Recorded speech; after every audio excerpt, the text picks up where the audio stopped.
Ahojte ľudia, tak máme to tu. Celoslovenské stretnutie komunitného potravinového družstva bude v Lužiankach 11.4.2026 o 15.00.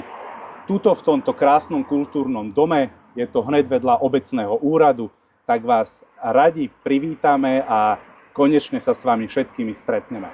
Priatelia, prečo robíme toto stretnutie? Pretože jednoducho máme plné zuby skorumpovaných politikov, skorumpovaného celého politického systému, zvrátenej Európskej únie, ich zákazy, príkazy, rozkazy, nariadenia a ožebračovanie ľudí. Lebo máme plné zuby, že denne až 1300 kamiónov chemických otravín sa vozí do týchto zahraničných reťazcov. Chceme, aby ste vedeli, že budujeme najzdravšiu a najsilnejšiu komunitu na Slovensku. Spájame všetkých farmárov, pestovateľov, chovateľov, výrobcov a remeselníkov, ale aj konzumentov a ľudí, ktorí chcú naozaj reálnu zmenu. K dnešnému dňu máme už 2780 podporovateľov, odoberateľov a sledovateľov, ktorým chceme hlavne poďakovať za túto priazeň a budeme veľmi radi, keď sa pridáte aj vy.